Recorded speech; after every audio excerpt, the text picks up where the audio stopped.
নমস্কার, আমি আবার এসে গেলাম আপনাদের কাছে একটা সুন্দর ভিডিও নিয়ে, যেটার শর্ট ভিডিও বা রিলস ভিডিও আমি আমার ফেসবুক আইডিতে পোস্ট করেছিলাম। আমি বলেছিলাম এরপর ভিডিওটাও আমি আপনাদের সাথে শেয়ার করব, তাই আজকে নিয়ে চলে এলাম। এডিটিংয়ের সময় হয়নি বা এডিটিং করে হয়ে ওঠেনি বলে এতদিন ধরে এই ভিডিওটা পেন্ডিং ছিল। যাই হোক, আজকে এই ভিডিওটা শেয়ার করব বলে রেডি করলাম। তো যাই হোক, আমরা যখন পাহাড়ের পাকা পাকা পথ দিয়ে যাচ্ছিলাম, অনেকটা ভয় লাগছিল আর অনেকটা আনন্দও হচ্ছিল। কারণ এটাই, যখন আমরা এই পথগুলো দিয়ে যাচ্ছিলাম তখন পাহাড় একদিকে ছিল আর একদিকে ছিল হ্রদ, পুরো পাহাড়ের যে খাদগুলো সেগুলো আমরা দেখতে পাচ্ছিলাম। মাঝখানে মাঝখানে অনেক জায়গায় সেটিও ছিল, যেটাকে একদম ছোট্ট ছোট্ট পিঁপড়ের থেকে হয়তো বেশি বড় কিছুভাবে দেখা যাচ্ছিল না। আর ওপরে অনেকটা এসে যাওয়ার জন্য অনেক সময় আমার কানে তালা ধরে যাচ্ছিল, তো ওটা নিয়ে আমার খুব কষ্ট হচ্ছিল। তবে একটা জিনিস, যাদের এরকম হয় তারা সঙ্গে সঙ্গে যদি দাঁতটাকে চিপে ধরে, দাঁতটাকে দাঁত দিয়ে, তাহলে অনেক সময় সেই তালা ধরাটা আর হয় না।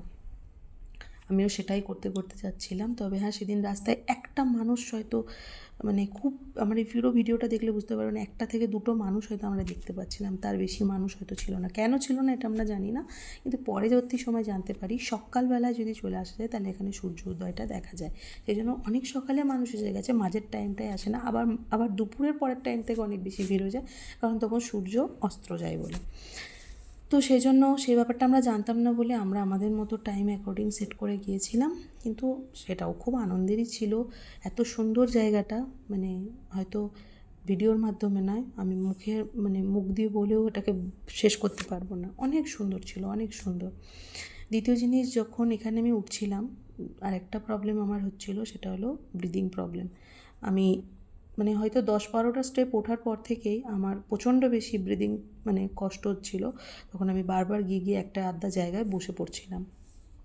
এটার কারণ একটাই, আমাদের এক্সারসাইজ করাটা খুব জরুরি তখন মনে হচ্ছিল, কিন্তু বাড়ি আসার পর যদিও খুব ক্লান্ত হয়ে ঘুমিয়ে পড়েছি, পরের দিন আবার ওই কথাটা ভুলেও গেছি। এখন এডিটিং করতে বসে আমার মনে পড়ছে, যেটা সত্যি সেটা বলতে কি তাই কোনো দ্বিধা নেই, তাই না? এখানে আমরা যাচ্ছিলাম, একটা গুফা মতো ছিল, তো আমি ভাবছিলাম যে অনেক কিছু হতে পারে, কিন্তু ব্যাপারটা তা নয়। এই মাঝখান দিয়ে ঢোকার পরে ওইখানেও একটা ওই ভিউ পয়েন্ট আছে, নিচের দিকটা খুব সুন্দরভাবে দেখা যাচ্ছে। পুরো জায়গাটাই এরকম, চারিদিকটা তাকালেই একটা আলাদা আলাদা ভিউ দেখতে পাওয়া যাচ্ছে, যেটা দেখে মনটা একদম শান্ত, খুশি হয়ে যাচ্ছে।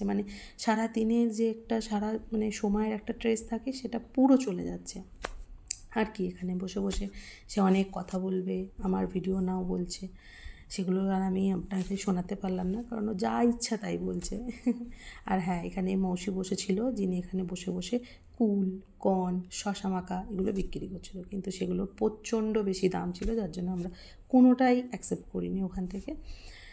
আমরা বাড়ি থেকে বেরোনোর পর এখানে আসি, এই পুরো জায়গাটা ঘুরে দেখি। জানি না পুরো জায়গাটা হয়েছে কি না, যতটা পেরেছি ততটা ঘুরে দেখেছি।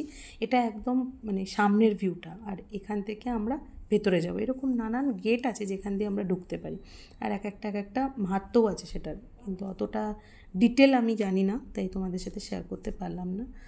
তবে যদি আমার এই ভিডিওটা তোমাদের সকলের ভালো লেগে থাকে, আমাকে একটা কমেন্ট করে জানিও তোমাদের কেমন লেগেছে।